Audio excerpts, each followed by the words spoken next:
and welcome to week one of season 2 of the WTRL Zwift Racing League. I'm Kate Bates, joined by Anna Russell. Anna, you're a bit of a self-confessed Zwift nerd, lover of whiteboards, Zwift racer. You had a great time racing in this league in season 1. It was pretty exciting. What have we got in store for season 2? It just gets more exciting. So this time tonight, Richmond UCI Worlds Reverse. Now, this is a tricky course. I've recce'd it twice now because the first time I just couldn't even get my head around it. Second time, I was like, I got my head around it, and it's really hard. Yeah, I mean, between the KOMs and the cobbles, they'll do 2 laps around the 16.1 kilometre course. When it was raced there in 2015, it was Peter Sagan and Lizzie Armistead who took the wins. But of course, they were going the other way around. How much of a difference does it make to actually flip that around? Huge. Like, I couldn't underestimate how huge the difference is, because if you've seen the prems that happened this morning, the breakaways have to happen during those climbs, but the climbs are within the first 2 kilometers of lap one. So you're straight out the gate and then you're hitting the climbs. And when you do them in reverse, they're 22%, one of them. I mean, it is really hard to actually not go into the spiral of death on your smart trainer with that kind of a climb. And then you've got huge periods of flat, and the finish line sprint is almost 2 kilometers dead straight, flat, right to the line. It's actually really tricky to think when you're going to push that arrow and when you're going to go. It is, and listen, a few things have changed through this season. We'll go through them throughout the broadcast, but one very exciting development is that you can now race in a mixed team. So there are mixed teams that will be then put in the men's category. I think that's a real game changer from a community level. I think it opens it up even further to other races.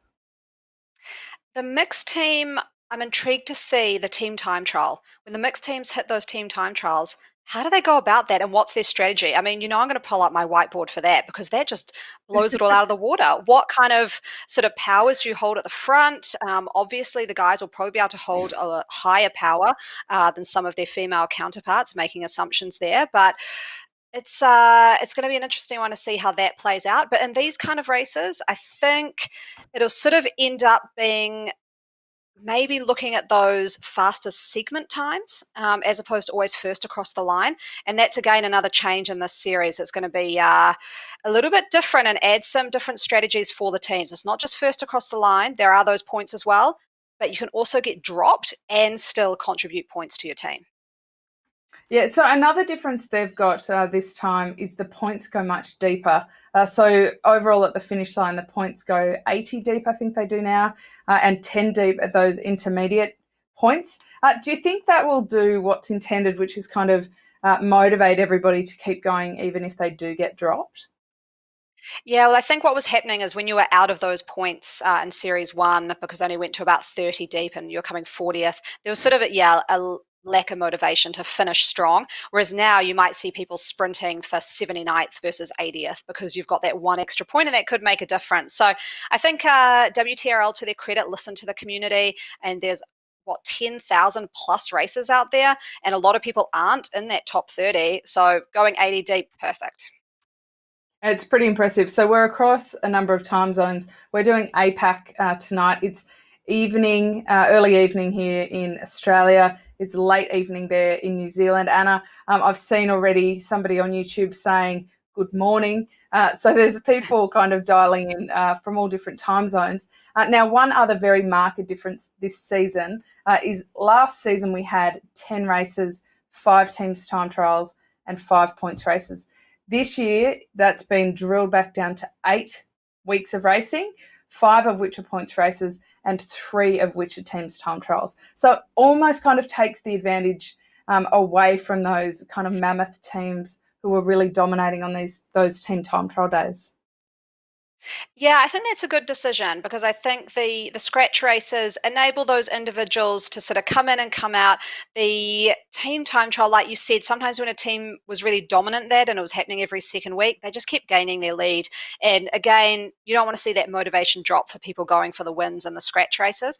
Also, we've got knockouts happening in the last 2, so races 7 and 8. So that's going to be really exciting, getting to those knockout rounds as well. So super pumped for the season. I think it's going to be great. I agree. Now we will get pictures as soon as we can of the racing that's going on. So we'll go down to that. Anna, we will, of course, over the weeks be following not just the A categories, but all the categories through. So in different weeks, we will focus down across the grades and make sure we take a look because this is, after all, the community league, and we want to make sure everybody from the community gets involved and gets recognised. Yeah, for sure. And I think as well, if any of the community is sort of watching the live stream, last time we managed to get some great stories of the riders behind the avatars. So always feel free to message us during the racing or even after the racing's happened to let us know your story, because then we can add a little bit of flavour and a little bit of sort of the humans who are out there suffering at their homes, not just the avatars. Well, we did a women's tour on the weekend, the Tour de Boudica. We had over 600 women on the start line for that, and some pretty impressive names. Let's head down to see those women racing. But Anna, we kind of unearthed a little bit of talent. I feel like um, there may be some names that we see on the professional podiums of the future. I think so. I mean, what Zwift is doing for women's racing, and there'll be a little article I wrote up on Zwift Insider tomorrow just on the unbelievable positive impact it is having. Women are able to, especially those that have got families, able to get on, race against the best in the world, go upstairs, pack their school kids' lunch boxes. And this is just not something you can do. You can't ride in a pro tour team and travel the world, when you've got 2 or 3 young kids at home. So this has been amazing for women to really get into racing. And I think what we're seeing is some just amazing power numbers coming out of the women's field that, we just may never have shed light on. Yeah, I think you're spot on. It's a real accessibility thing, and we're seeing a lot of talent that we otherwise wouldn't have. Now we've got a bit of a small field in the women's A today. We think there's been a little bit of a technical problem, so you'll have to bear with us there as we watch what is one entire team almost on screen because we've got the Z Sun, 4 of the Z Sun riders there. Danette Shaw was a big name from season 1. She just made a massive impact, and she's got some really impressive power numbers too, Anna. Yeah, I mean, I think this may just be a little quirk to do with race number 1 because it's unusual to see 4 riders from one team and just 1 from Aero. I know that Aero is a highly competitive team in this league, and yeah, hopefully we'll see more numbers coming through in race number 2. But Zed Sun has done. You can see that Danette Shaw particularly well in Series 1 in this APAC Women's Division A, with AHDR actually moving up into the Prem Division. But Danette Shaw, she often got our most aggressive rider of the race in Series 1. And Meredith Clark, the Aero rider that's in that largely Z Sun team time trial that's happening there. Meredith Clark has been really consistent and improving week in, week out. Look, she's caught in no man's land at the moment and needs to really put in the power now to chase back. It is a pretty up and down lumpy course, isn't it? I mean, it would be fair to say that there's many break points. A lot of courses, Anna, I reckon you look at and you can say, oh, this is really the decisive moment where something will happen.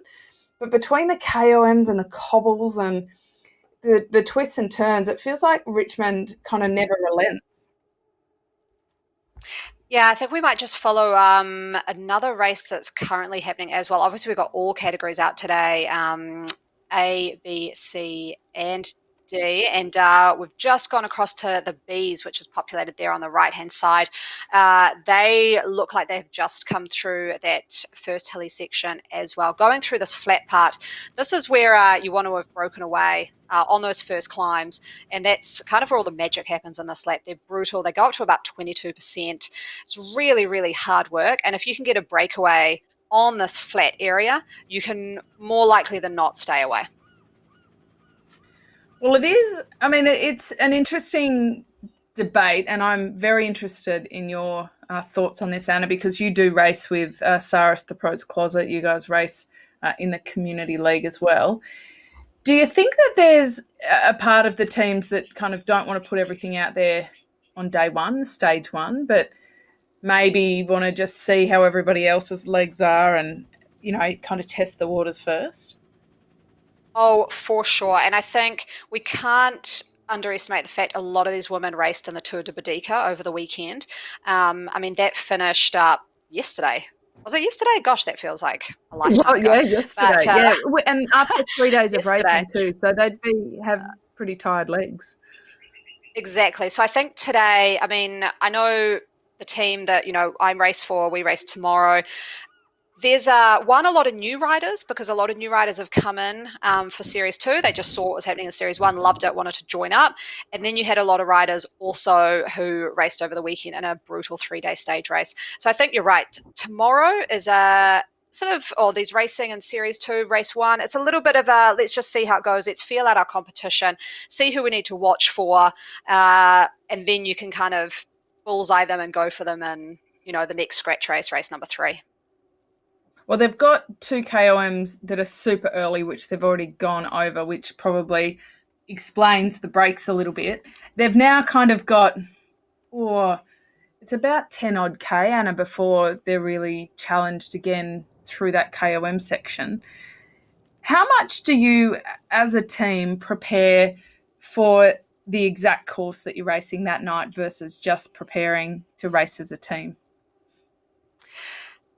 Yeah, I think, I mean, I know if my team, I'll recce the course at least once, if not twice, write notes, send the team notes about, at kilometre X, you're going to be facing a climb of this percent. This is what we need to watch out for. This is what I think may happen, so be alert. Do a full sort of recce on paper for the team. I think the teams that prepare well and know the course will do extremely well in a race like today, because there are some really tricky parts that if you haven't done this backwards, as we're doing now, you just are going to get kind of blown out the back, because forwards and backwards on this course are completely different. Well, this is an absolute bomb's gone off over in the A's here. Iris Hans-Josten, she was really consistent in season 1.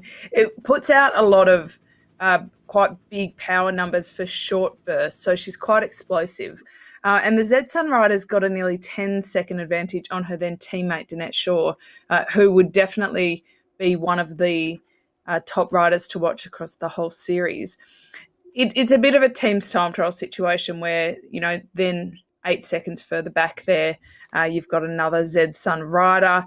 The one that I'm interested to see if she can really stay in contention is Meredith Clark, who's a little bit further back. She's 22 seconds back now, so that will hurt her. Bemrose is up there as well. But look, Meredith Clark, I think she's in a really tough position, Anna, because the points are so important. There is absolutely every reason for her to keep pushing, but this is a tough and long day in the saddle on her own. Oh, this is horrible the way this race is playing out, because it's just so many people riding alone on, like you said, they're going up a little climb now, and then they're basically on flat for a very long time. You can see Hans Josten there. She was obviously going for the fastest segment time as well as first across the line, because she had first across the line sewn up, but she pushed it regardless, and probably her and Danette have got that faster segment time as well. But yeah, now they're on the flat for a very, very long period of time. Almost 2/3 of the course is flat. And that's going to be tough work alone. I have done this course in a race before. I ended up alone, and it kind of just gets really depressing out there. The streets look, as you can see, a bit empty. It's a bit dark. It kind of feels like you're a bit apocalyptic riding in there alone. Yeah, I mean, it does feel it. Isn't it interesting that even though we're all essentially in our own pain caves, that you don't feel alone when you're riding amongst a group or you're watching the screen and you have all that interaction? You rarely feel as though you're in your own. And I can tell you that when I've described to people, non-cyclists, what Zwift is, there's been a few raised eyebrows at, so you do this alone in your house. Yes, that's exactly right. Like, it sounds a little bit odd, but you don't feel like a weirdo and you don't feel alone until, as you describe that moment where you're kind of left in no man's land and you're literally like, what am I doing this for? So hang in there to those riders who get stuck in that position, because it's certainly not the easiest day. So we're looking at the Bs now. Natalie from We Ate the Cake. We Ate the Cake. They shone quite brightly last season. Yeah, I think this is actually the Sea Cat. So I think the We Ate the Cakes may have taken that out. We see here it's basically a battle between them and the AHDRL Comets, I think, and some of the Cruzettes as well. So there's a nice little group here riding around. They're just hitting the 5% gradient of that climb up into the flat area, where we will see these two sprints. A little oh, look at that helmet. Bit of a BMX style with some dreadlocks out the back. That's quite a style The there fashion from. police is back. I forgot about that. A couple of weeks over Christmas, Anna, and I forgot that we do fashion. Always talk about the fashion. Points down though for the red gloves and orange socks. Preferably those to be matching would be absolutely ideal, but maybe I think it's Jess Hamilton here. Maybe she'll go back to the garage and pick herself up some orange gloves. Yeah, well, I mean, if Jodie or anybody that knows Jodie is listening, let her know that we would like her to change her socks and gloves if possible at all. The C category last season was really competitive, actually, and we discussed quite early on in the season that it felt and looked like, oh, that's a great view, isn't it? That is felt a and looked great view. like it's a really good camera angle. It felt as though they were all really learning on the fly. But by the end of the season, it felt like they were very organised. They really had their strategies nailed. And we were really impressed at how the teams were executing. Yeah, it's kind of a learn as you go with Zwift racing. The more you do, obviously, the better you get. And you can also, because you can watch the Prems do the same course before you get out on course, you can actually see some little strategies being undertaken, some team tactics, what's worked, what hasn't, and then sort of put them into your own racing. And because it's a team competition, not individual, you can afford to sort of trial something that may be a bit risky as long as you don't jeopardize the whole team position. So if there's, 5 of you up there in the main group, like it looks like we have here with AHDR, then, one rider can try solo breakaway or try something that may sacrifice their own race, but, the team's still doing pretty well in the standings. And there sometimes is a bit of a disconnect between the strategy versus the physicality. So we've seen them just duck through that sprint there. And again, it's not just first over the line, it's also segment time. They're all dropping their power-ups. Let's talk about power-ups for a second because that's changed a bit this season. Anna, they now only have 3. Some weeks they'll only have 2, but this week they have 3 different power-ups. Yeah, it looks to me as though it's a bit of a sort of nod to what happened in the UCI Esport World Champs, where they had restricted the power-ups and ensured that everybody got a power-up when they went through the banners. So that takes away the sort of Russian roulette of you get nothing and everyone around you has Isn't 0. That so expensive when you get no power-up? It's horrible. Definitely. Yeah. I feel like someone's sitting in the control room just kind of cancelling you. That's very offensive. I'm glad they've taken that out. Exactly. So in the racing we're seeing now, we've got Aero Power Up, which if you're new to Zwift, reduces your drag coefficient by 25% for 15 seconds. You've got the Drafting Power Up, which increases your draft effect by 25% for 15 seconds.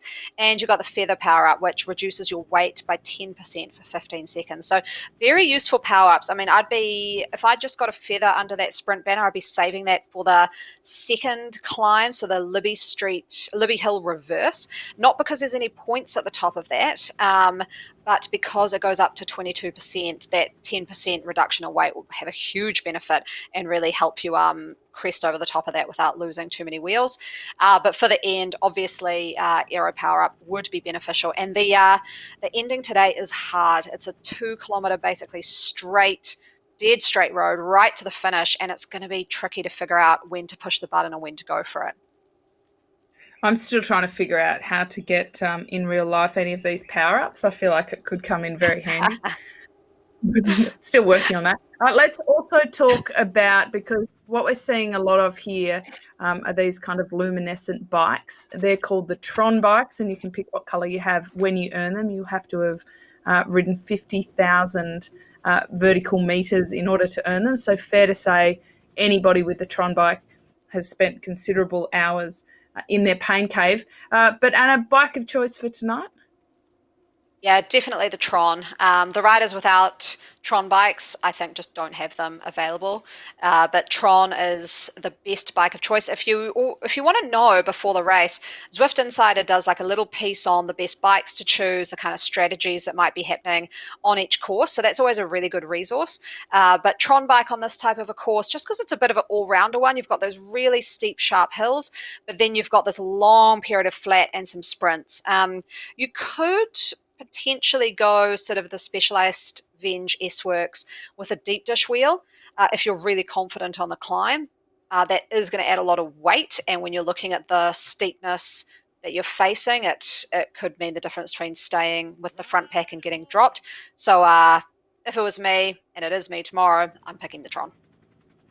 It is you tomorrow. You'll be out there. Michelle Spicer here pushing the pace off the front for We Ate the Cake. They do have quite dominant numbers. In fact, AHDR in their different forms, they've got a couple of teams. They've got We Ate the Cake. We've got Spin Mafia. AHDR it took me a long time to figure this out, is the Australian Hump Day Riders ladies team. So there you go, a bit of a mouthful. We've got a few teams actually, Anna, like it. Last season, I felt like, which actually was last year, isn't it? We're into 2021. Yeah, look at that. I kept each week, I would find out what the acronym for a team stood for. And some of the time I was like, that was so obvious, like TBR, the big ring. I know, yeah. There's some really great team names out there. Yeah, and I think both of us realised TBR meant the big ring, I think race number 8 into a 10-race series. So don't know what that says about us, but there we go. But, that is an interesting thing about the Community League is for us, sometimes we were talking before the broadcast started, we were recognising some names and saying, is that the Luke McKenzie we were talking about in the men? And on the weekend at the Tour de Boudica, I was saying, is this the Molly who broke the hour record? We recognise the name, but there's no real way of knowing if that's the person we think it is until it is confirmed. Yeah. And a lot of people have quite funny anonymous names on here too. So I do encourage everybody to use your real name, please. Exactly. I mean, a good little trick is if you see an orange sort of little jersey right on their name, that means they're a pro cyclist in real life, and a little green jersey right next to their name means they're a pro triathlete in real life. So that's the way to pick sort of the cream of the crop from the rest of us. But to be fair, there's a lot of extremely good athletes who go sort of incognito. I had a group workout once, and one of the ladies got chatting, and I kind of Googled her while we were riding and realized that she was a double Olympian cyclist. So you just don't know who you're riding with. I've got to go back and remember what her name was, but she was actually Australian too, so you definitely know her, Katie. You probably competed with her. Yeah, well, we found a few last season. Remember, we saw Michelle Ferris, who is an Olympic silver medalist. She popped up in the racing league as well. So that was pretty cool to see some big names. And Drew Ginn in the men's was another one. And we have seen sneaky on the bottom of the men's start list is Matthew Keenan, the normal time commentator, now time Zwift racer. I know. I mean, that's going to be great to see if he goes out and races in this race tonight. I'd be pretty stoked. I've actually just been listening to a podcast where he's been interviewed by Cycling Tips, so I could even chuck in a few little things that he said on that podcast. So I hope he is out there. I mean, he was a great cyclist, right, before he got into commentating, so he'll be able to drop those watts. Yeah, he's got some international experience for sure, and I know that he's been training under Graham Brown, who is an Australian two-time Olympic gold medalist in track cycling in the team's pursuit in the Madison in 2004. And Brownie's been training Keenan up through what is has been a very strange year for him with COVID, with no travel. So that's they're kind of joining superpowers. And we can see the big field sitting on the line there, getting ready to go as the women. at the halfway mark now out on course. It's a tough day for the ladies because especially in the A's, they haven't had the opportunity to have that volume of field that they normally would. So there's only about 13 riders out there tonight. Certainly, it's a lot harder, Anna, with 13 riders versus 130 because you literally have nowhere to hide. So this draft effect is fabulous, but if there's no one to draft off, it doesn't come in particularly handy. No, well, basically, I mean, this is a course you want drafting too. This, like I said, just dead flat roads for so long.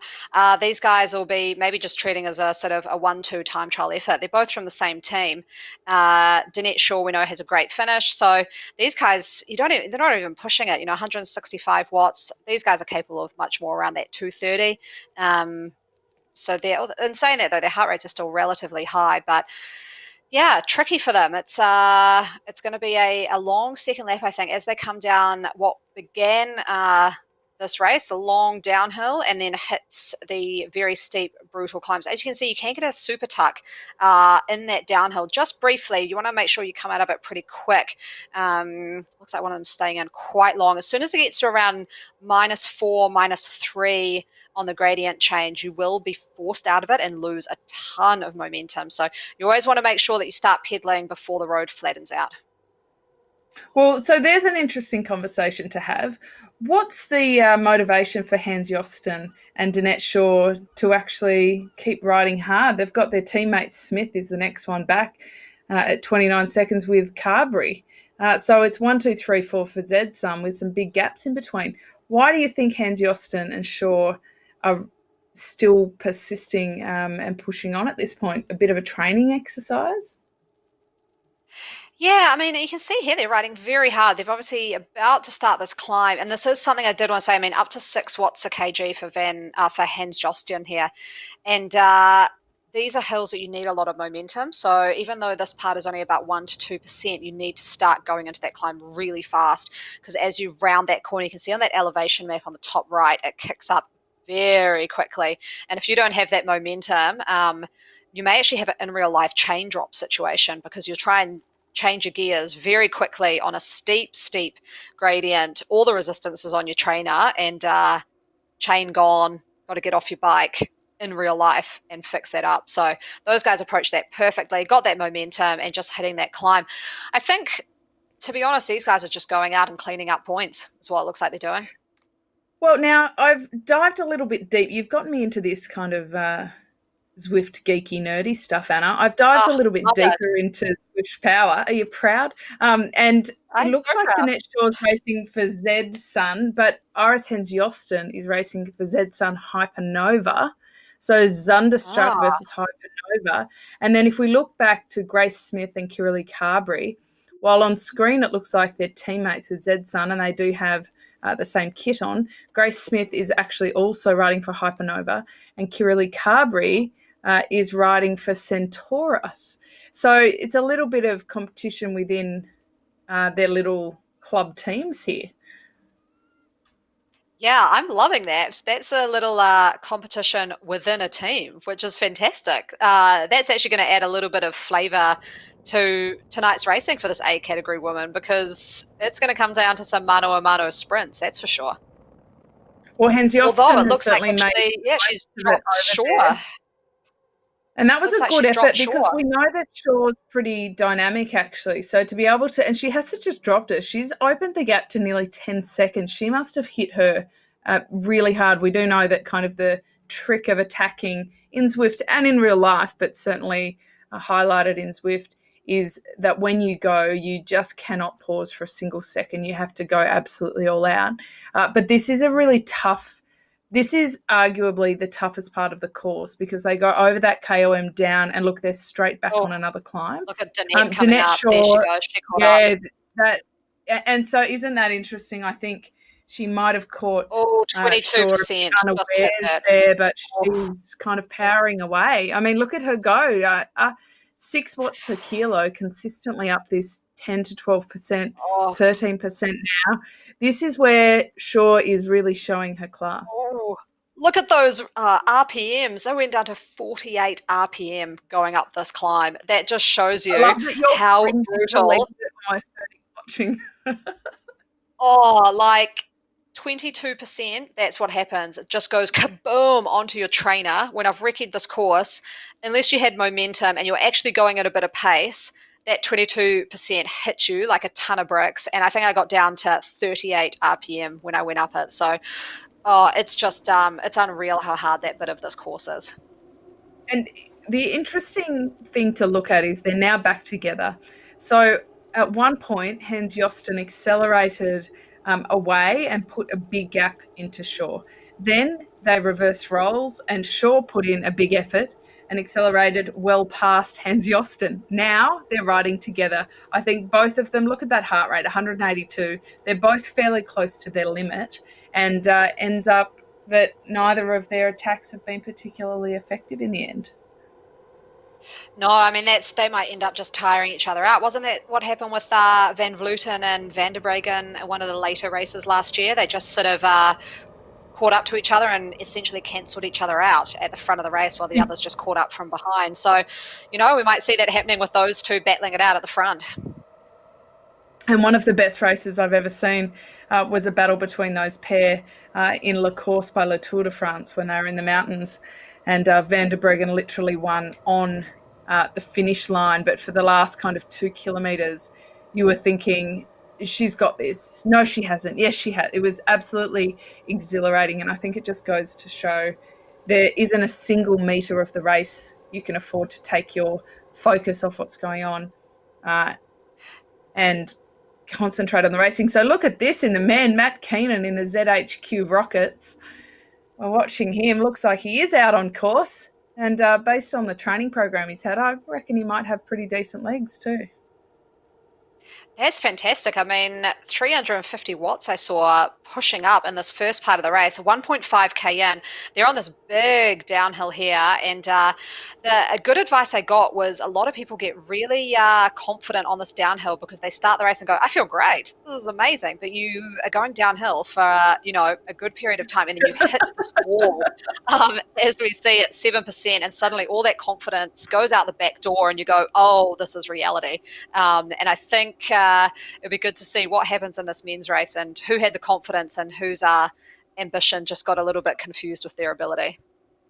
Well, arguably Deepak are the team to watch here. Sam Lindsay and Fabian Devola are the two ones putting out the big numbers here. But Umichu here from Evo, he popped his head up last season on a few of the courses. And Richmond actually proved they didn't do it in reverse last season. They did it the other way around. But it proved to kind of separate the strong men from the rest in a way that no other course seemed to do so. So it's pretty rough that they're starting the season on this course. But Umichu went over the top there. Not a huge gap opening up. And some of those Deepak riders in very heavy chase mode. Cryogen is another team, another very strong team on paper. Beast Mode, how's that for a team name? Yeah, I'm just actually Googling one of their riders, Miguel Hederman, who looks like he's a professional cyclist. So we might just get some stats on him and see what his story is.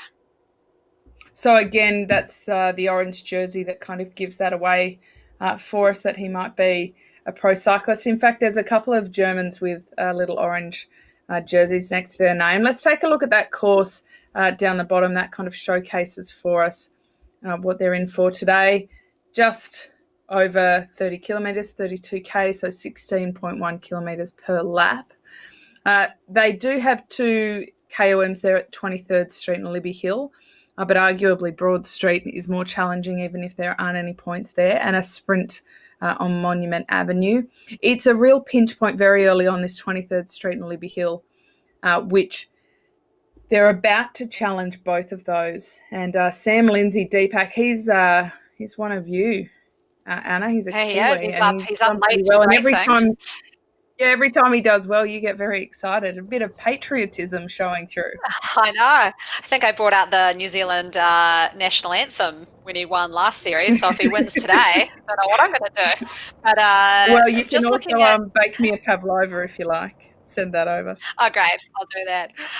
Miguel Heidemann, who is one of those professional German racers, is only 22, but looks like in 2019 and last year, he was the German under 23 time trial champion. So good Palmares there for a young 22-year-old. Obviously good at holding those high watts. Let's see how he goes in this kind of racing where it's all about massive spikes followed by smart bunch riding. And that's a very good point that you bring up. The kind of rider we're looking at today is what you'd kind of call a classics rider or a puncher that can ride their high powers are 1 to 2 minutes. So it's not necessarily the sprinters who can put out the highest power, and it's definitely not some of the diesel engines that can really sustain those long high powers all day. And it's not a course for the pure climbers either. These climbs are short, but they're really brutal and they do require very big spikes of power. Yeah, and I'd almost say they don't suit the hill climber per se.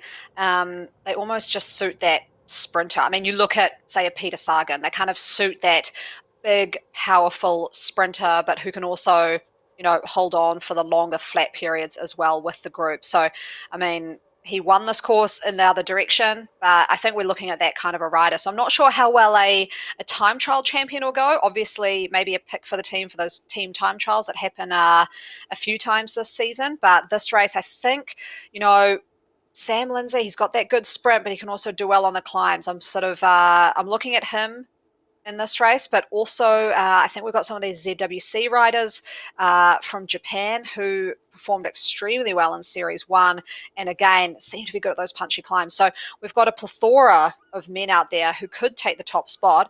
Kind of depends on how well this tactic plays out here between Jones and Lindsay, both from DPAC Elite, a Welshman and a Kiwi, just going for it at the front at around 5.7 watts per kg. I have actually done a little video on how do you make a breakaway stick in Zwift, because it's very, very hard to make a breakaway stick. And I've come to the conclusion that there are a few factors, but one of these is you've got to get about 15 seconds before you can lay off the gas. And unfortunately, they're only 4 seconds ahead. Looks like they're kind of pulling it back a bit, and the pack will chase them down very fast because their watts per kg are pretty much even now. Yeah, it doesn't, to me, look like it will necessarily stick, but it's really early on in the race.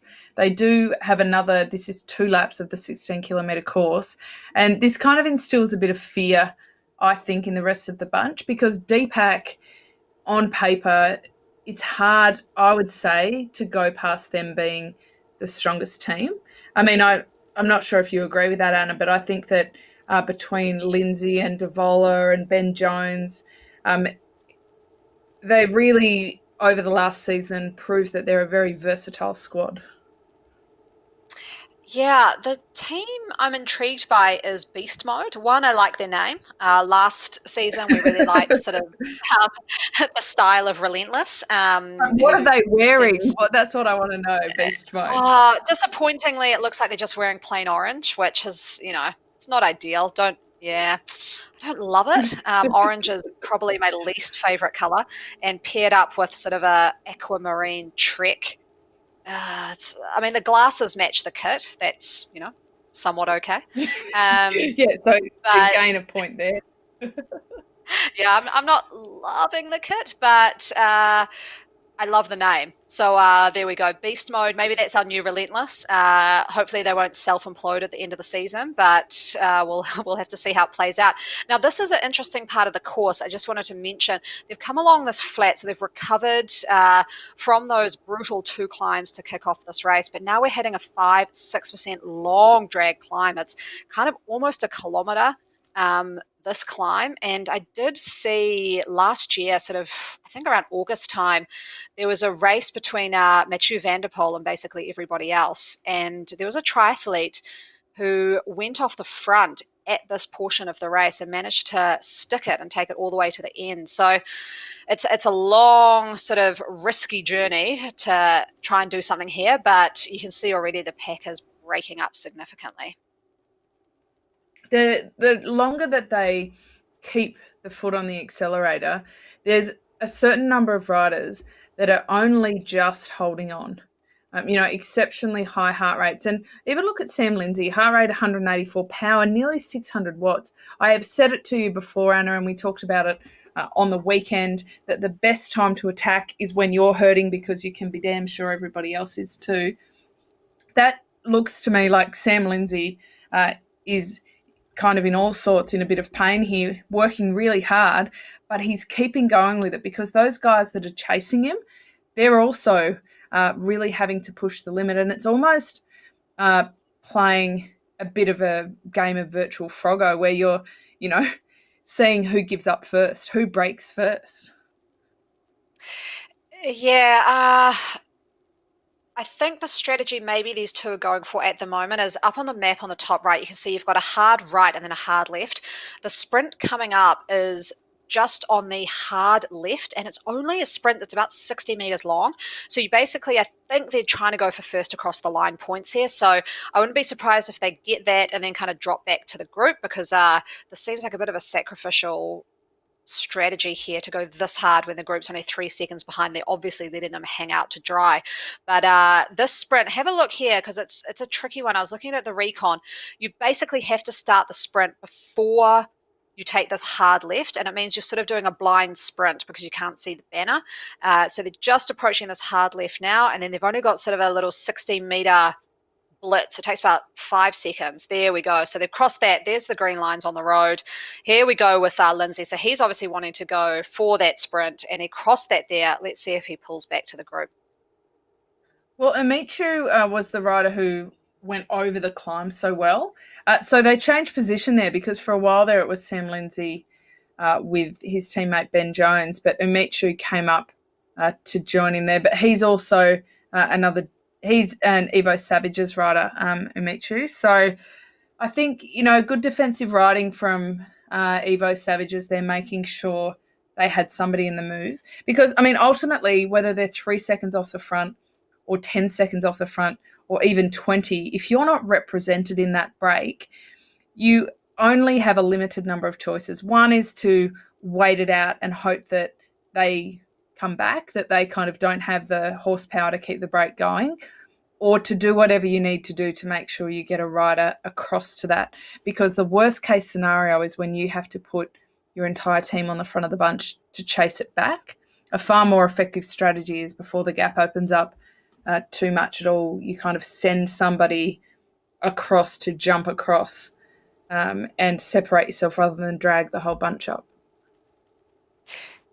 Yeah, this just seeing that camera angle there, this is blowing up a lot more than I thought it had. It looks like we've just got sort of a group of a top 18, and then another group just sort of 27 seconds back, but only a few of them, and then another group 40 seconds back from this one. So you can see here, this is the group that's chasing, bigger group. So obviously on that 6% climb with Lindsay off the front, we may have wondered what he was doing from an individual sense, but it could have been a team strategy there to just break this pack up, because the less people you have at that finish, if you watched the earlier race in the Prem men's division, that sprint finish at the end was just basically a sprint of 50 riders, and whoever got the timing right got it, and obviously had the watts, but you don't want that many people at the finish line, that's for sure.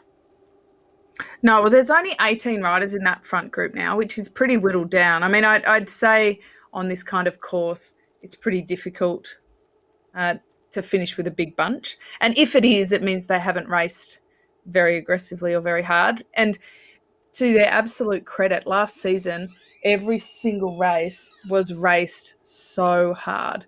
They were really aggressive and really didn't just meander around for a coffee ride.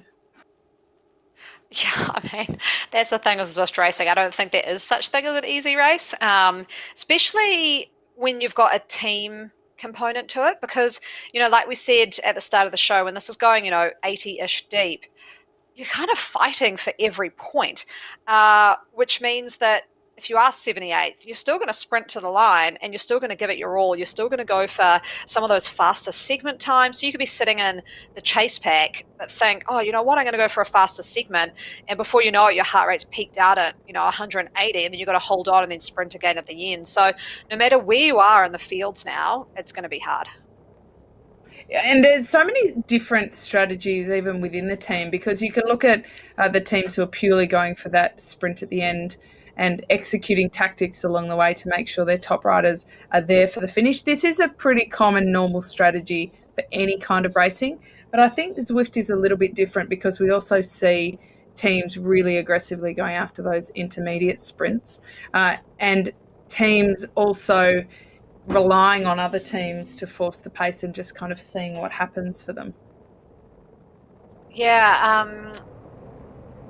I wonder here what teams are actually in the front here, because I'm seeing a lot of those orange jerseys of that beast mode team. I actually think that in this front group, they've managed to get 4 riders up there. That might be the most that any team has got there, which is extremely well for what may be the first time they've sort of been as a team on Zwift Racing. I don't know if anyone watching is from Beast Mode. Looks like a German team.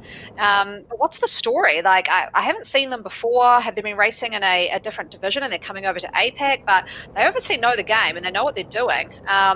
4 riders up in this top group of only around 18. Pretty decent. Yeah, they do. They've got 4 in that front group. DPAC are really well represented, and Evo Savages are pretty well represented too. But I'm curious as well.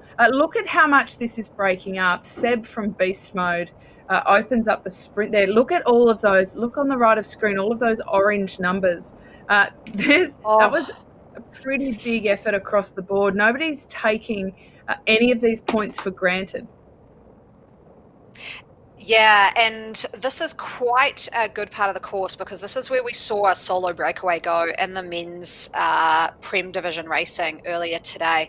So around this hairpin corner is where someone went, and I think this is a good place to watch in lap number 2 when they're coming into the finish, because like I said, the finish is just a long straight line. I mean, it's all flat now basically for the next few kilometers. These guys have got one more lap to go, but that could be a crucial sort of turning point in lap number 2. Take the momentum from that sprint, go around the hairpin.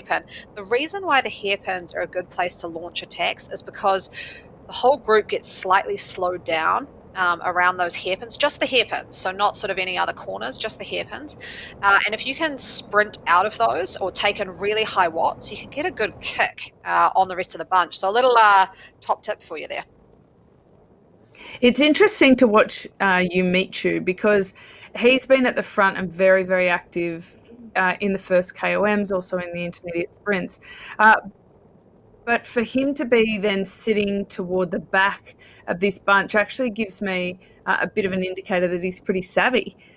He's really choosing his timing to make those efforts, and for the rest of the time he's sitting back and enjoying the draft. We'll go and take a look at the Bs in a second, because there's a lot of action happening over there. They've also got a pretty stacked field, Anna. It's across the board in the men. They've got some really big fields.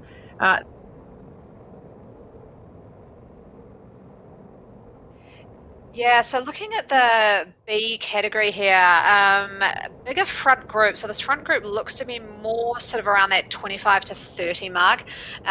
We see a rider from Zwift actually, HQ there, or Gallo, racing for the Ravens. A lot of AHDR riders, Vision, Evo, some Dirt, and these guys are just going for that second sprint points, with Cox here from WMZ leading out at a high 11 watts per kg, with Hopwood from Velo Club sitting back at about 9, Burles 12. So Burles may, as you can see him coming through the field here, amazing race on that green Tron bike. He might have got the fastest segment time there, which, as we talked about at the top of the show, you've got fastest segment time and first across the line. Now, fastest segment time, I need to know, what do people think? I think that, do you take a strategy of a teammate just focusing on segment times and basically treating the whole ride as a zone 2, apart from a sprint each lap where they just absolutely go for it and they pick up the fastest segment time? Or is it always going to be quicker to be in the bunch, drop a drafting power up, go from back of the bunch to front of the bunch and get it that way? I don't know. I don't have the numbers on it, but if someone could tell me which strategy they've used and which they think will be faster, because I think that could be a good tactical decision for people to use with this league having both first across the line and faster segment time. I mean, instinctively, I would think that the best way to get fastest segment time is to start at the very back of the pack and use the draft effect to your absolute best to not at all. I mean, depending, and this depends on how big the bunch is, but effectively, the best case scenario would be that you don't even hit the front of the bunch by the end of the sprint. So you do get that draft effect the whole way. But at the very least, I would say that accelerating from the back and using that draft as much as you possibly can has to be, if the numbers are tight, if you've got the legs to go the fastest, and that's, a fairly important factor, that would be the way to do it. But like you, I'm really interested in what people are trying and what people's experiences are in that. And would it make you choose a different bike or setup based Yeah. on that differential between crossing the line first versus segment time? So let's take a look at the women's finish here. Jeanette Shaw for the A's and Iris Hands at Yoston. We thought they were the same because they're in the same kit and same Z-Sun, but they are actually differentiated. They're riding for different versions of Z-Sun. Hypernova for Iris Hands Yoston. Z-Thunderstruck for Jeanette Shaw. So I think this might be a bit of a sprint all the way to the line. Not necessarily teammates indeed, Anna. No, and we've got an Aero helmet and a deep dish wheel setup versus a Tron and a regular helmet. We've got Hans Jostin playing the great game of just sitting on the wheel of Danette Shaw here and just playing a little bit of chicken. I think she's just going to wait, watch until Danette goes, and then blast around the side. Well, they're coming up right to the finish here. And it looks like they're just rolling. They're trying. I think they were trying to actually cross together there. Didn't quite work out, but it looked to me like that's what they were trying to do. We've got another similar situation here for that third place with Smith and Carberry. Different versions of Z-Sun. Smith is with Hypernova. Carberry is with Centaurus. But they are both going to the line now for third and fourth. Well, yeah, there's a funny story of two elite female triathletes who at the Tokyo test event went over the finish line holding hands and both got disqualified. So I don't know if that's the best race strategy to do that. Did they really? That's devastating. That breaks my heart. That was like meant to be a show of solidarity. They took it, with a bit of a laugh, but that's why you should stay competitive right to the end, even if it's your best friend next to you. I do just want to note a comment we've had come through. We've had a comment come through from Dan Poyton, who's given us a little insight into beast mode. So they're coordinated by a guy called Seb, who actually DS'd the German national team in the Zwift UCI Worlds when their rider Jason Osborne won that race. So obviously they are DS'd by an extremely good German racer, as well as having some very good Germans racing on this team. So great to see them out here. I think this could be a team to watch in this APAC division this series. Well, we know Jason Osborne won in very good style, a former rower. And I was actually thinking today, Anna, that Zwift has created this incredible platform for athletes. I think it would be remiss for us to say it's for cyclists only. And I also think there'd be some traditionalists out there who find it slightly offensive that triathletes or runners or rowers or kind of multi-sport athletes are really coming to the fore and questioning that. But I think, what an incredible way to showcase just pure athleticism. I think it's really cool. And so it's great to have beast mode in game for this one. Yeah, I mean, I love seeing all the backgrounds of all the different sort of Zwifters who are out there. I mean, the common ones are running, ultra distance running, triathlon, obviously, cyclists, mountain bikers, but then you kind of get the odd, like soccer player, that kind of thing. So it's good to see the vast array of different Zwifters out there. We're just watching the bees finish here in the women's race. Margarita out. Love Margarita from the big ring. She was racing over the weekend. She's always good value. So good to see her. Looks like she has got a little battle on her hands for third place. So as we watch Esdale here from TBR Smile On, who is a very good team time trial team. Looks like she's coming in second. But if we can cut back to see Margarita and the other TBR rider, not sure if they're on the exact same team or same team name, different sub teams, but hopefully we'll see a little bit of a battle there. Loving the is that a new TBR kit? That looks different to Series 1.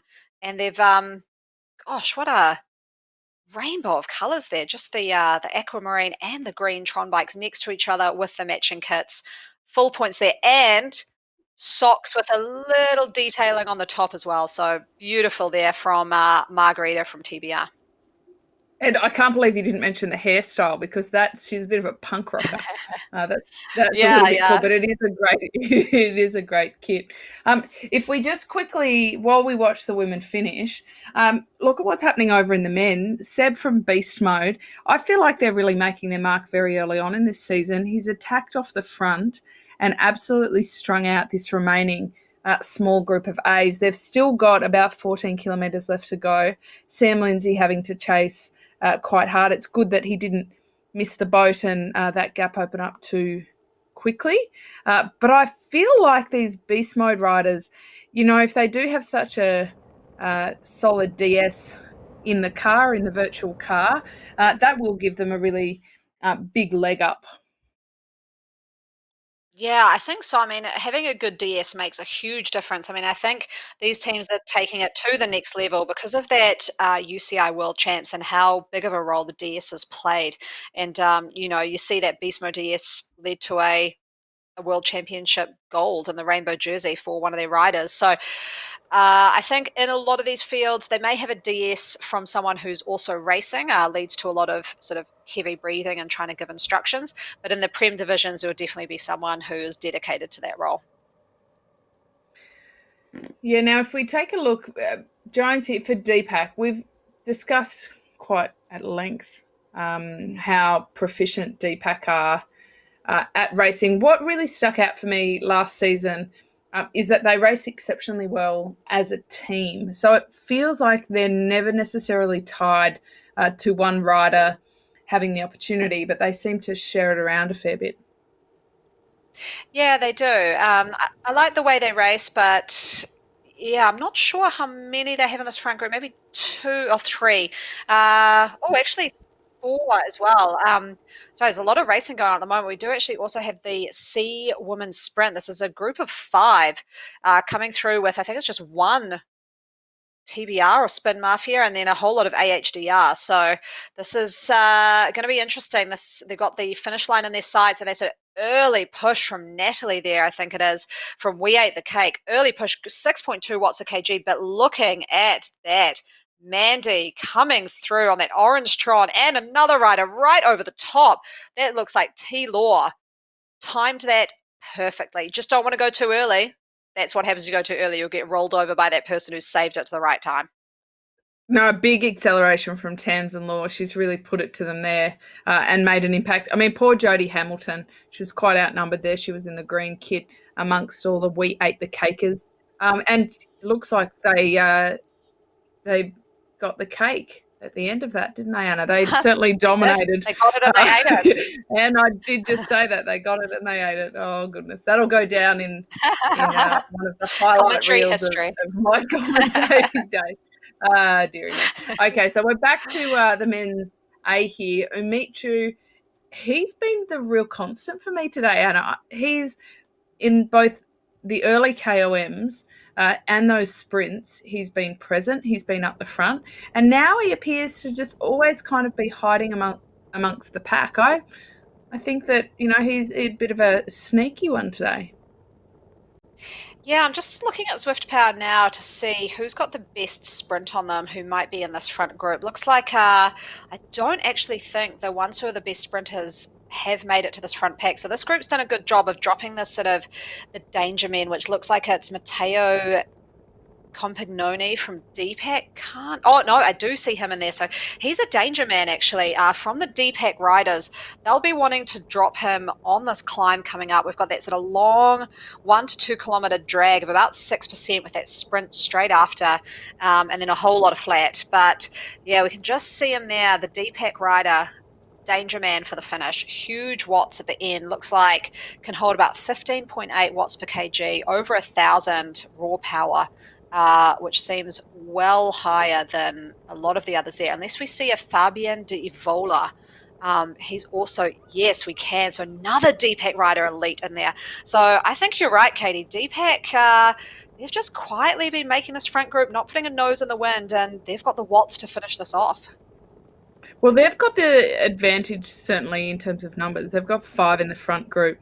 Evo Savages, they're doing pretty well as well. They've got 3, including Umichu, who I really just have a feeling about him today. Look, not necessarily the punchiest sprinter, but that isn't to say that something explosive might not happen in this kick that is coming up and before they head into that finish. Beast mode, I would put them down at this stage, and we've only known beast mode for about 23.5 kilometres. That's as far as our relationship goes thus far. But I feel like beast mode are the kind of team that would lay down those late attacks coming into that final sprint. I'm not sure that they'd be hanging around for a sprint. No, I do see a beast mode rider here, Seb, from the beast mode crew. Same sort of watts, around 1,000, 13.8 watts per kg, a little bit lower than some of the others, around 15, but another one to watch potentially. So Seb from beast mode and Sean Feldhouse from beast mode. So there's about 15 riders in this front pack now. It's been whittled down. Sam Lindsay on the move again. I remember in season 1, Anna, and you would remember too because you were pretty much singing your national anthem the whole time, was in New York, how impressive he was every time he attacked and how much damage he did to the bunch. Just time and time again, it seemed like he wasn't hurting too much. And we've come to know that when Sam Lindsay's heart rate is over 180, it's not that big a deal. Other riders, we see their heart rate over 180 and we're kind of dialing triple O to get the ambulance over before they have a coronary. So I think that, Sam Lindsay is pretty well trained in this style of racing. Yeah, I mean, he's pulling an attack here, similar to what he did in lap 1. Oh gosh, I love that camera angle. It just does look fantastic. He's pulled in 7 seconds on this crew behind, and you do see the beast mode rider Seb, who I mentioned before, who does have the good sprint. Looks like he's trying to chase that down. 7 seconds, not sure if he's going to get it, but he will probably get first across the line on that first sprint that comes up very quickly after that left-hand turn that he's approaching. So good strategy here again. Interesting that they let him go because he did that the first lap. You would have thought people would be a bit more aware. 8 seconds now. Let's see if he can get up to that magic 15.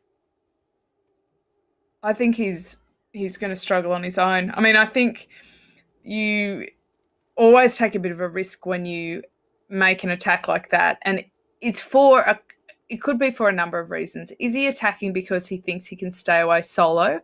Or is he attacking to make sure that other teams chase, which gives Deepak an advantage to then sit on and say to the others effectively? And again, there's not a lot of communication going on between the teams in the same way that it happens IRL.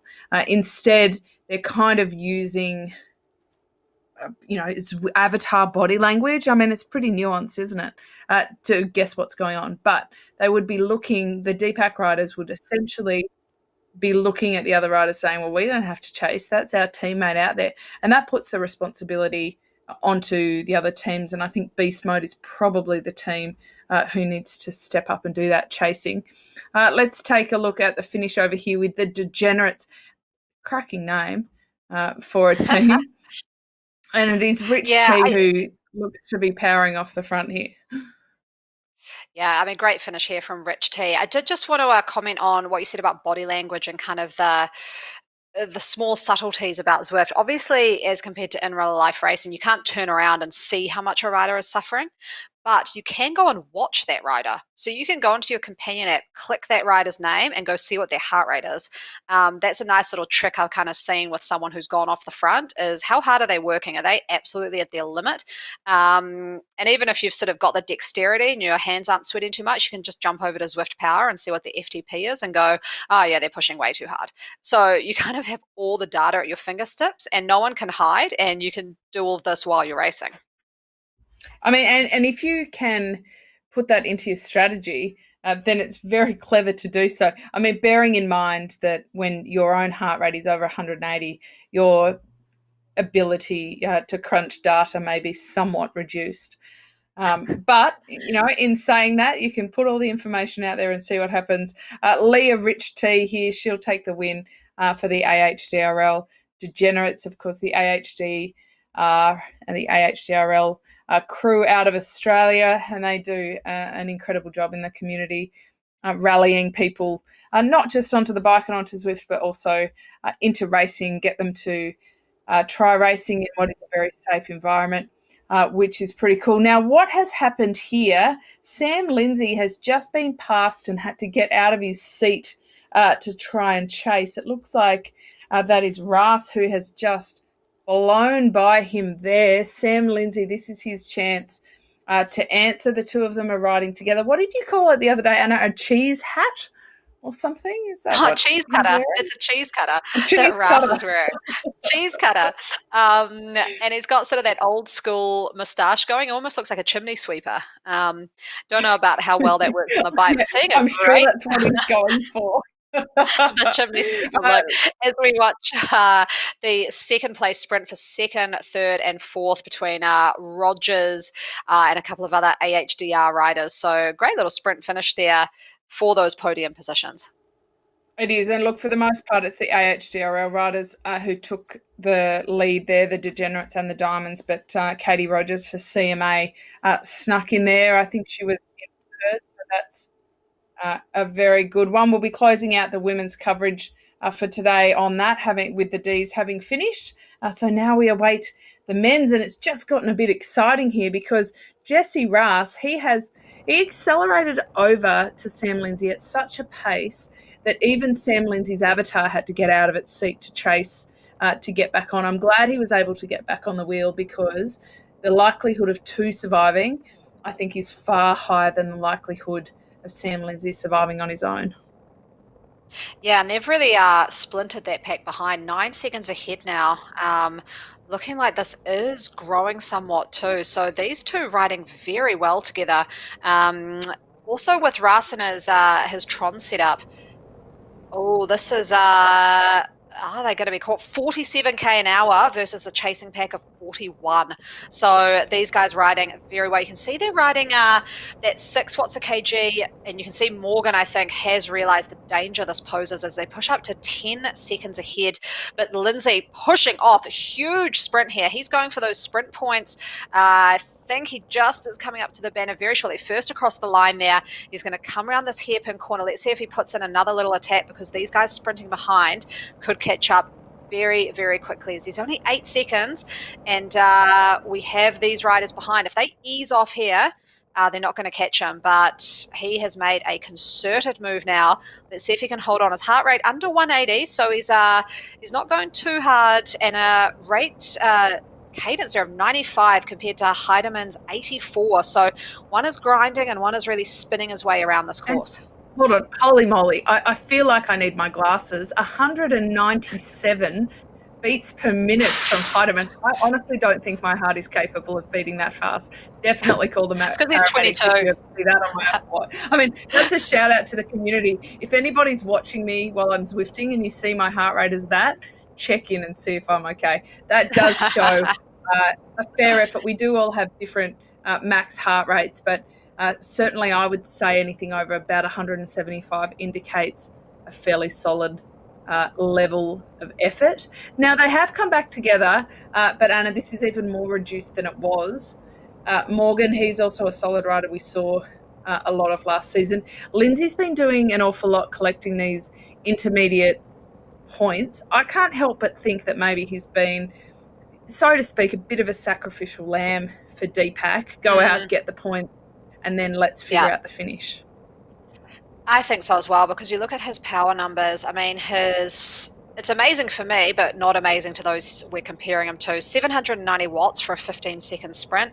I mean, a lot of guys in this pack ride 200 to 300 watts higher than that in a 15-second sprint. So I think he knew that that had to be his strategy today if it came down to a bunch sprint, which it looks like it will. He's probably not the strongest one out there. He tends to do well when it goes uphill, and that's why I think he's managed to get away on those long grind climbs and take some of those sprint points first across the line. There would have been some behind, though, who got the fastest segment times. But yeah, I think you're right, Katie. There was a strategy today. Get out there and get those points. So there is not far to go now. You mentioned at the very top of the show how brutal these closing couple of kilometres were. So 2 times 16.1 kilometre laps. They're in the final couple of kilometres that are just a drag, aren't they? This is kind of perfect late attack territory. I don't love this finish. Like, I love watching it. I love commentating on it. I don't think I'm going to love doing it because everyone's going to get twitchy and it all comes down to patience. I'm not good with patience, and it depends on who can play that waiting game and just click that power up at the exact right time. Not go too early, not go too late. Sort of just right. So they've got 15 riders coming into the finish. This is where the games begin a bit. DPAC by numbers are the most represented, but Evo Savages also have 3 riders. If we just go on paper, Beast Mode are the biggest beasts. I mean, they really have a couple of riders in there, most notably Seb. And I would also note that his next to his name is then 2 emojis, one which is a robot and one which is a fabulous looking chimpanzee. That indicates to me that he really is beast mode. He's on level 50, and I think that he's somebody that we probably have to pay attention to. Yeah, he's ready to kick. No socks though, which not sure about that, No, but so don't he show must it at all. be a triathlete. Come on, mate. He's Put got to be some a socks on. triathlete, but he's one of And when you the say, hot sorry, favourites. well, when you say he's ready to kick, what I hear from that and what I look at is I look at his cadence, I look at his position. He's sitting at the back. I mean, this is actually a really kind of track rider way to approach a sprint where you sit back, you get into a slightly bigger gear, you might lay off a little bit and take a bit of distance. And the reason you do that is because then when you come up beside the bunch, by the time they even notice that you're attacking, you're already going so much faster than them. You're not. Yeah, these guys are. We can see the Their finish ability line. to do it. It's just happening, Anna. Look at this. He's Yeah, just moved. there he goes. Oh, whoa, look at those watts on the top left. Massive numbers. Oh my goodness, mate. He has just absolutely unleashed. Oh no, he's going to get passed But by he's Evola got a right bit too at the early. end. Evola timed that to perfection. It looks like Lindsay, my man, came in second. I'd said he couldn't sprint, but there we go. He could sprint. It looks like Heidemann, the beast mode professional, came in third. Well, that was an exceptionally good sprint from Seb. We saw him go from the very back, an element of surprise, definitely to the front. It does look like he's gone a bit too early. That would be my comment. But we're just going in a little bit of rewind mode here so we can replay it. Look, he's literally gone from last straight through the middle. And I think this is probably the moment of truth here, is that Devola saw him coming and Lindsay saw him look coming. at that. So they didn't, by the time he'd hit the front, they weren't surprised anymore and they actually had time to react. Now, whether they've got the cameras on the mode where they could actually see his avatar moving, or whether they just know that that's what he's going to do and what any kind of savvy sprinter would do, I don't know, but that was a heck of a sprint. That was really great for week one. Jeepers, if this is what they've got for week one, what's in the future? Matt Keenan here for the ZHQ Rockets, and he's still in there, still up in contention. I'll be commentating with him on the weekend for the Tour de Oz. He'll have to swap his bike for a mic. Maybe a slightly more pleasant experience for him, I'd say. Yeah, he's look like he's having a great race here, sitting around 176 beats a minute, which is, I think he's working pretty hard. Coming through, looks like they're probably third or fourth pack on the road. Just that person's pushing power-ups way too early if they are where I think they are. This is very early jettisons here from this whole group. I think watching Keenan, he's cruising at the back. He might have just timed this to perfection. We'll see. A feather being dropped there, which, like you said, Katie, in some of our races last year, actually has a good feature that if you kick and drop the feather at the same time, you can get a good jump on the rest of the field. So I think that might be O'Connell who just pulled that one out, but that was some way too early use of power-ups. I don't know what this group was thinking.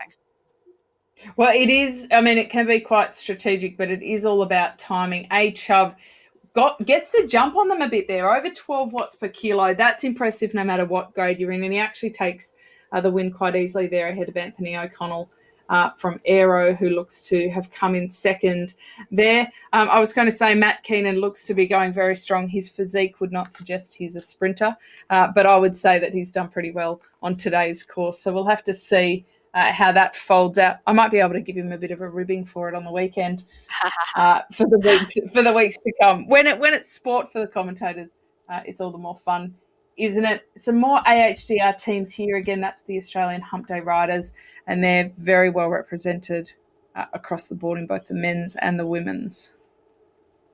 Yeah, it looks like this is the front B group who have managed to stay pretty tightly together. It looks like a group of about 15 who are coming into the finish line. So this again will end up in a bunch sprint. Not an ideal scenario here because like we saw just before with that group, it becomes who can time it right, and they probably didn't time it right with those power-ups. But we'll see what happens with this group.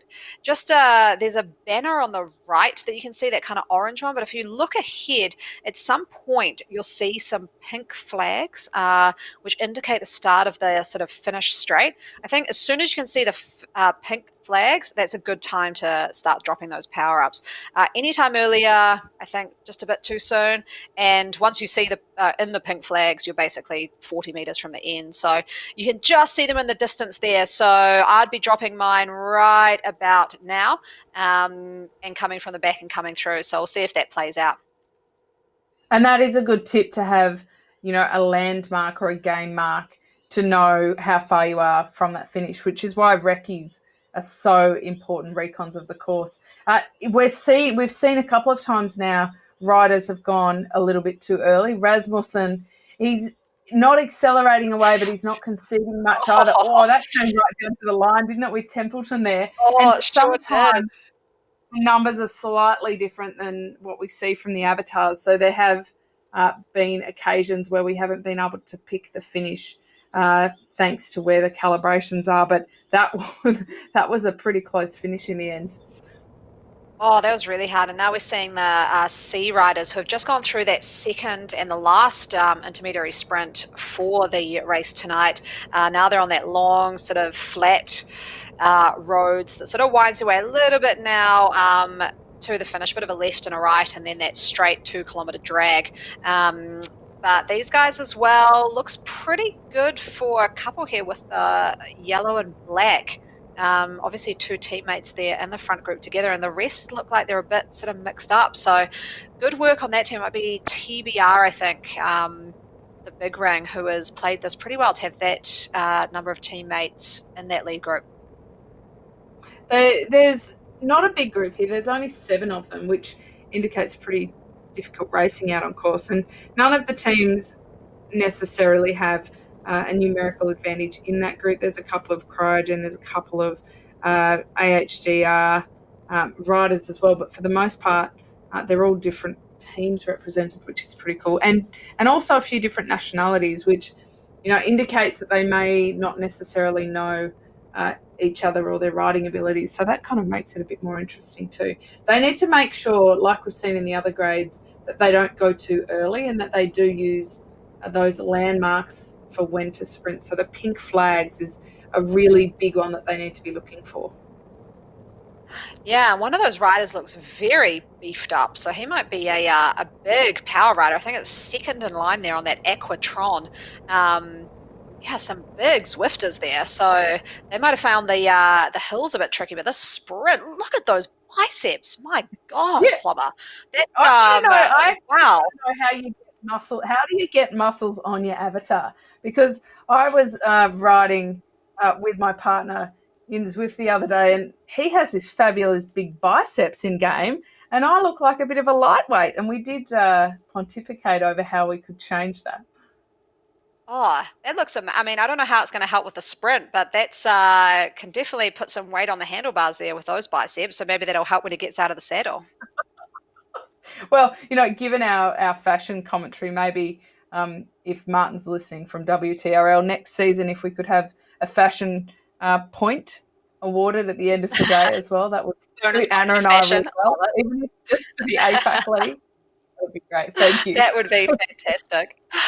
Um, and these guys, like I said, there's a couple of twists and turns. They'll come up here and they'll do a left and then shoot round to the right. And then it's a long, wide road to the finish line. And you can see here, heart rate's around 150. So they're sort of just cruising in this group now. They know this is who's going to come to the finish line with them.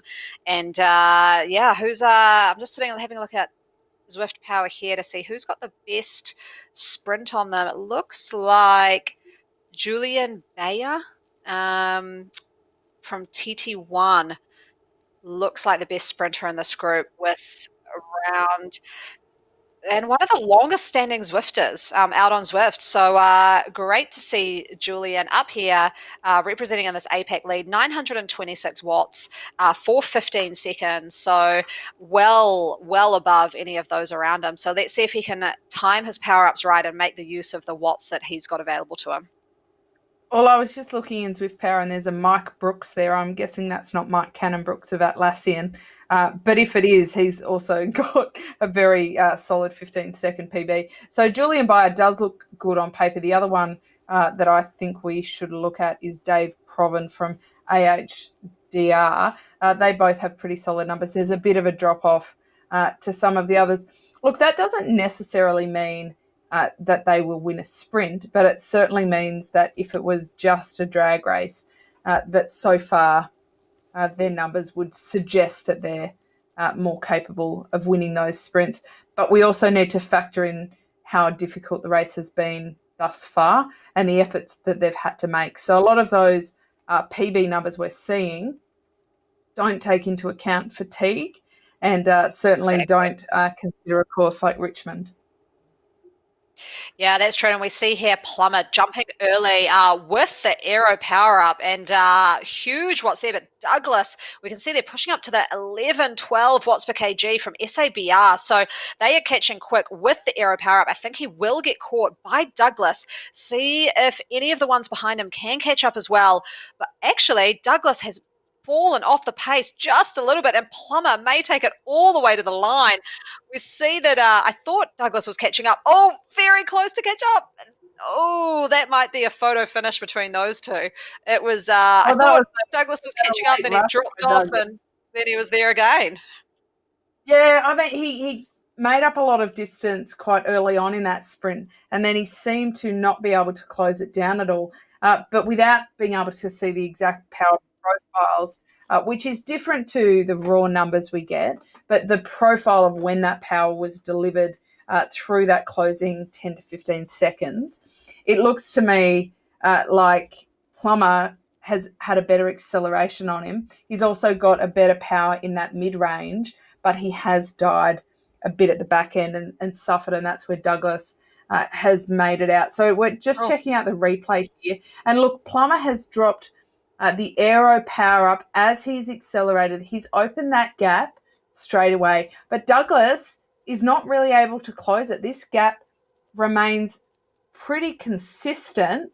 And at this point, he's 20 metres behind. And it looks to me like Plummer absolutely has this in the bag, Anna. But the acceleration from Douglas at the end, countered by the slight lead ballooning of Plummer, and he nearly gets him. I think Plummer will hang on there, but a very valiant ride by Douglas to nearly get there. And I can't help but thinking, Anna, if Douglas had have seen the move before it happened, that gap would not have opened up as much, and he may have been in a better position. I mean, we've got a saying in Australia that is, if my auntie was a man, she'd be my uncle. And so, you can say shoulda, coulda, woulda with any of these scenarios. But I do think that in the weeks to come, you do evolve from this kind of thing and see what you can do next time.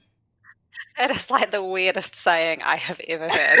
But Oh, well, there that's you go. You can always count there on we me go. for something like that.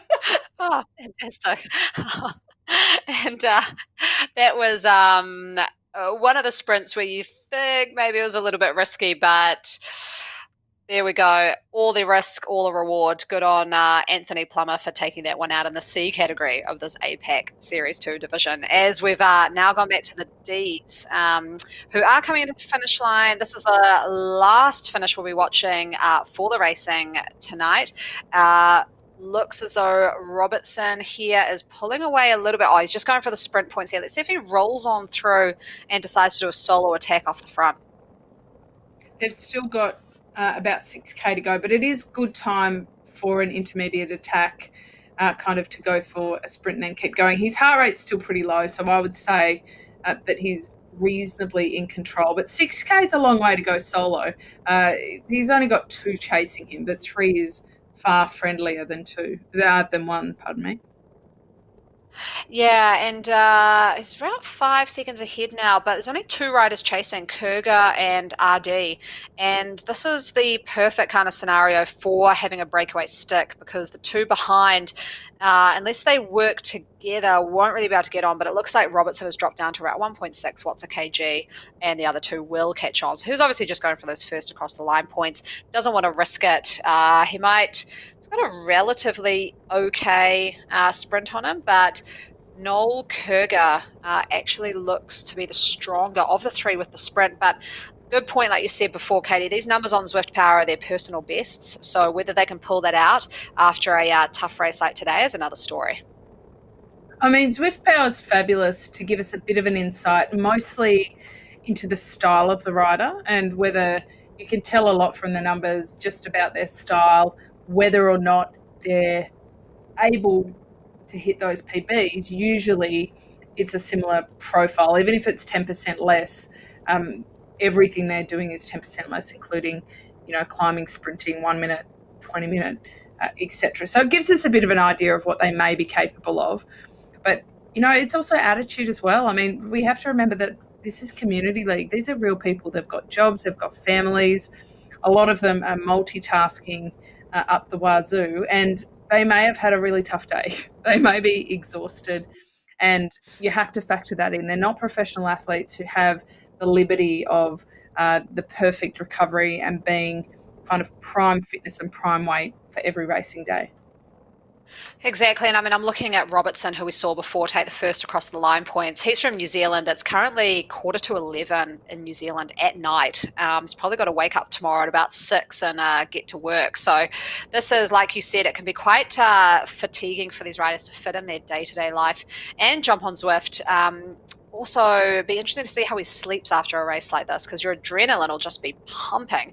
Whether you just kind of lie there and think about all the things you did wrong or right in the race, or whether he can just go have a hot milk drink and pass out till 6 a.m. A hot milk drink. How very quaint, how very New just Zealand me. of you. No, you're right, though. It's pretty hard after racing to then switch off and just jump straight in bed. So the time zones, I mean, remember last series we had a whole heap of the Relentless crew that were getting up at 3 o'clock in the morning in a US time zone to race. So it isn't the friendliest time zone to everybody, and that is why the league has the time zones all across the world, something that is friendly for every location, but teams do sometimes recruit team members that might be outside that preferred and perfect time zone. Yeah, so that's why we see a lot of Australian flags here, and it looks like, I don't know how well my geography is, some Czech Republic flags. Someone who's watching can correct me if that's wrong, but it looks like Reynoso and Guerrero, maybe from the Czech Republic or another country with that flag. So it's probably a good time for them to be racing as well. And that's where you can kind of get that community spirit, because you're racing the same people usually at the same time. Sorry, it's the Philippines actually, so nothing at all like Czech Republic, but obviously a good time the over avatar here. is very small, Anna, so, we won't hold you for that one. Thank you. Thank you. These guys are just coming up to that tight left hand and then their tight right. This will be a good little battle between these three. Definitely looks like RD has got the faster bike set up. The other two are on very entry-level bikes. So he looks like he's got the deep dish wheels. That'll have some kind of advantage in that sprint as well. We haven't talked too much about the use of these bikes in the sprints, but the deep dish wheels, and he's got a nice factor bike, which I personally quite like. They're quite sort of a original bike manufacturer, and they make very sleek looking equipment. So hopefully that helps him. But leading out this group, maybe not the best strategy. Well, I mean, on paper, you'd have to say that Noel Kurger is probably the one to watch. Just in terms of 15-second PB. But when you're in a group of three, it would be ill-advised to open up the sprint quite as early as happens in a bigger bunch. So here we go. it But might it looks come like down Robertson. to the 15-second. Looked like Robertson opened up a little bit of a sprint there. That might have been just a bit of a panic as he dropped slightly off the back. I think he just panic sprinted there to get back on. We've all had those moments where we've thought we're getting dropped and we've over-accelerated and then had to kind of freewheel a little bit to make sure we get on. So, nerves exist definitely in the virtual world as well. Yeah, so Robertson moving again to the front. Looks like him and RD are on the same team, WMZ, with just Kurger from AHDR. So it's really WMZ's race to lose here, as they kind of go a bit pedestrian on the pace, sort of moved side by side there. But you can just see those pink flags in the distance. And that's been a cue here for RD to open up his sprint on that faster bike at about 7 watts a kg. But Kurger, who I think has the better sprint on him, has pushed up some higher watts. And whoa, that is a fast cadence there from Kurger. Looks like he's riding about 120 the way his avatar's legs were going, and he has rolled over the front. And I think he's got this. Looks like Robertson and RD have just sort of thrown in the towel. They're down to less than 1 watt a kg, so they're just cruising over the line now. Well, yeah, it was all in that acceleration, wasn't it, for Kurger? And I wonder if there was a bit of a gear, a misstep with the gear selection there to come into the finish with such high cadence. Probably not really ideal in the middle of a sprint. And a few observations from our first week back here at season 2. I reckon the teams have come in better prepared this year than they were last year. I think tactically we've seen a bit more robust performance across the board, all across all the different divisions. Yeah, people definitely did their homework on that. You saw that in the A category men. You saw Lindsay definitely with a team tactic there of pushing ahead on that long drag of a climb up to the 2 sprint stages and taking those. So people have done their homework. I mean, I've got to say, that was a brutal way to start this series. That race did not look pleasant one little bit. And it looks like we've actually got the women's results that have come in. So we'll check those out. Yeah, it was an interesting one in the ACATs, a little bit of a technical burp there, had a reduced field, so they only had 13, which made it very difficult for all the riders. Iris Hans-Joosten took the win ahead of Danette Shaw. Grace Smith and Kiralee Carberry, all Z Sun riders, but from different teams. Jessica Bemrose for the Aero, she was in 5th. Meredith Clark in 6th. Wilhelmine de Roo from Z Sun in 7th. And Wakers took 8th spot there. And in the B category, we've got Lam Kong taking it out 52.49 with Lucy Esdale in 2nd. Margarita Williams, love Margarita, she took out the podium in 3rd. 4th, Sarah Stowe-Heelett. 5th, Tanya Cross. 6th, Tracy Williams. 7th, Amanda Berendt. 8th, Simone M. 9th, Tessa Muir. And rounding out with Julia Wood in 10th. So over to the Division C, Thames and Law. She had a great sprint there at the finish. Took the lead, the win ahead of Aoife Reid. Jodie Hamilton, she was outnumbered, but she did well to come in third. Mandy in fourth. Natalie Victor came in fifth. Fran M took sixth place. Sally Shuttleworth took seventh. Kaz Turner, she took eighth spot. Nick Wuth in ninth. And Teresa Hale came in 10th spot. And with the Ds, we have Lily Richty taking out the win with Steph B in second, Katie Rogers in third, Jo Leese in fourth, Suzanne Lindsay in fifth, Mary Swindles in sixth, Mandy Westman in seventh, Deb Driesen in eighth, Kathy Driver in ninth, and Rachel Hart in 10th. Some pretty competitive racing from the women there. You can head over to the WTRL website, WTRLracing.com, and you can check out all of the results there. We don't have the men's yet, but if you head over there, you'll be able to check that out. You can also check out Zwift Power. That's another really good source for any of you data nerds. I'm looking at you, Anna. To go and head over there. And look, I honestly, Anna, think you should start up like Anna Russell Consulting to do a little bit of Zwift advice, because I think some of your whiteboard lessons are almost playing out perfectly on our screens. Yeah, well, interesting you say that. I am pulling a few little YouTube videos together on what's happening each week with the Zwift Racing League, with some little hot tips. Try not to give away too much so that my team can't take the win out again this season. But a few in there that, if you really dig in, it gets pretty interesting. I mean, I do geek out on it, but that's a super fun part of this kind of racing. Yeah, I mean, I think it's kind of a given. Like, if you're out there watching and you're like, oh, I love Zwift, but I don't really geek out on it, well, just wait, because I think you get suckered in without even noticing. Well, Anna, good luck tomorrow with your racing. For anybody in a friendly Australian time zone, we do have the Tour de Oz coming up this weekend with a time trial and a sprint stage back-to-back on Saturday morning, a road race on Sunday morning. Anna, I believe you've entered. Is that right? So I'll be swapping seats. I'll be sitting here with Matt Keenan commentating on you.